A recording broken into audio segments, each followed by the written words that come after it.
Are you tired of your shifter being sloppy and loose and the throw being all the way across the country?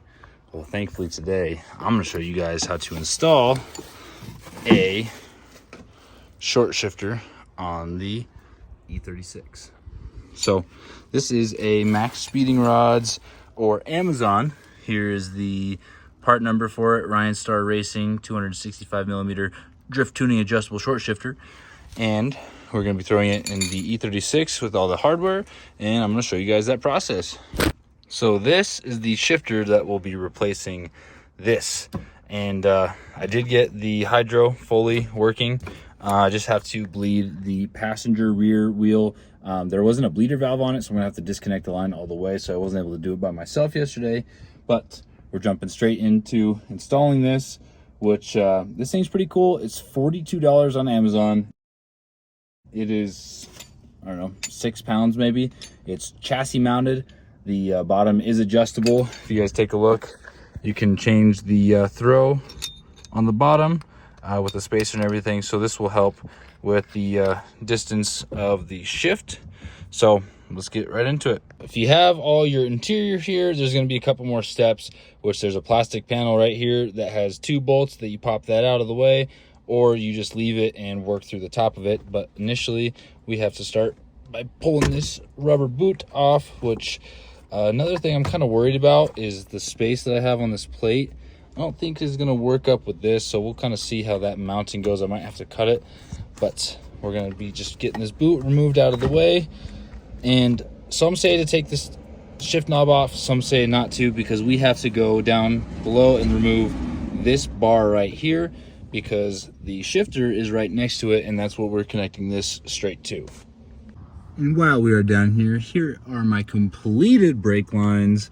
It took me forever. I don't think any of them are leaking. I haven't really checked, but everything except for that back wheel are now bled. But let's jump further back and get up into there.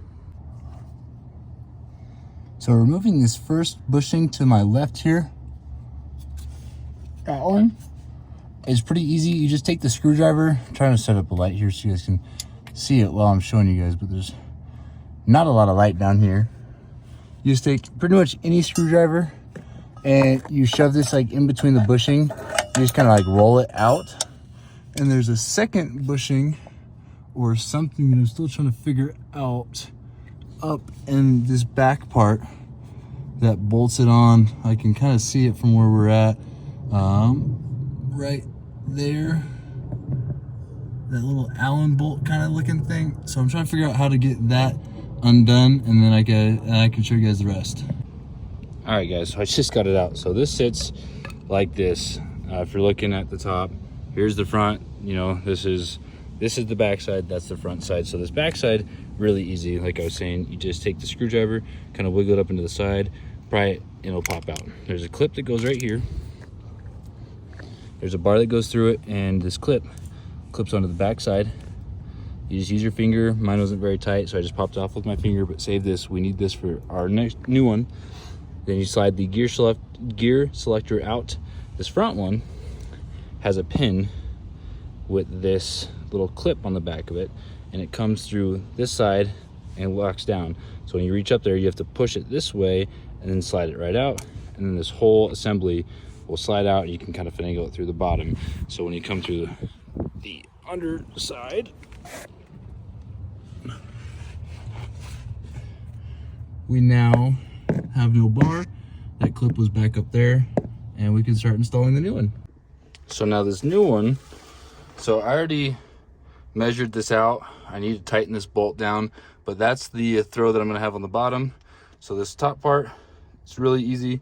You guys can actually see the gear selector from up here. So this is that gear selector right here that has that clip that goes on the back of it.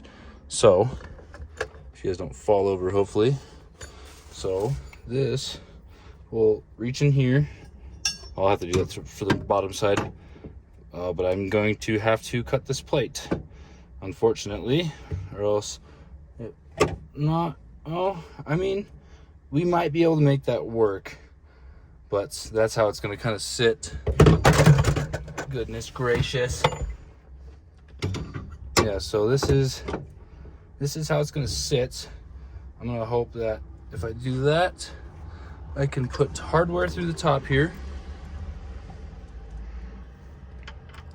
I'm hoping if I just set everything up right now while I'm down on the bottom, I can do everything close to at once, but it's gonna be kind of hard to show you guys all of that.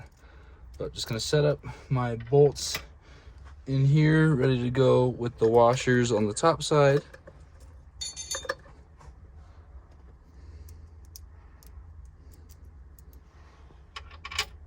Boom, easy peasy. Got an extra washer laying over here. Then I've got 4 bolts for the bottom half of the car. I've got 3 bolts, and then I got a bottom plate now. I really wanted to give you guys an in-depth process of this, but with how I have my car jacked up right now, there's not a lot of room underneath to film it, and I probably look like a psycho person right now. So you're just gonna have to take my word for it, and I'm gonna have to show you once I bolt this bottom plate down and hook up the gear selector. I'll kind of show you guys how that pin's supposed to be, but I'm just gonna have to jump under there real quick and put it together because I don't have enough hands.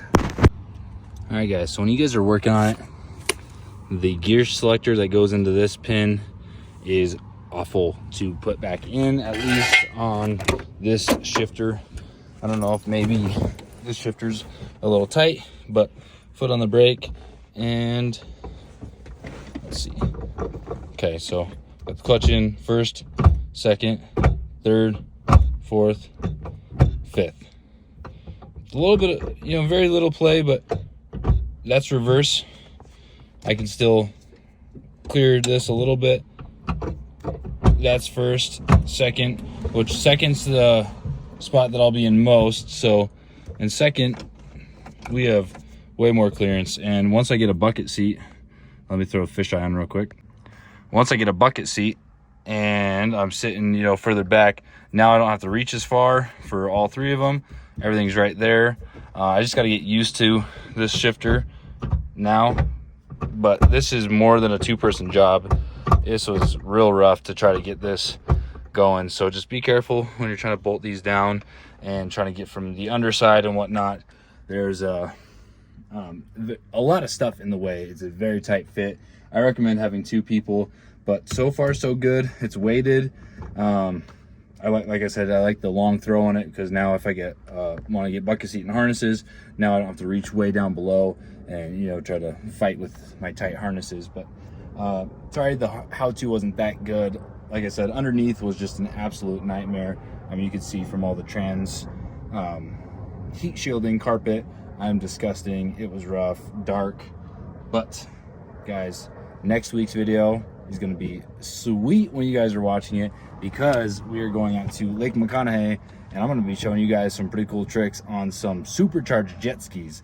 We don't get a chance to take them out too much just because the water here is usually way too busy and way too cold. There's tons of people on it, but McConaughey is going to be awesome. It's going to be nice. It's going to be hot. I'm going to be doing some 360s and stuff. I'll show you guys how fast these things are. Maybe we'll do some races with Mikey and Ethan on the skis. Who knows? But I hope you guys enjoyed this video.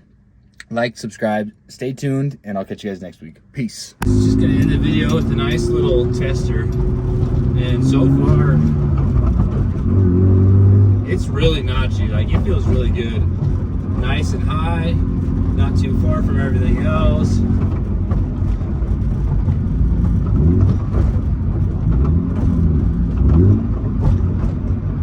I just got to get used to it. I'm not used to a heavy shifter like this at all. But I'm also going to be testing out this bad boy right here too.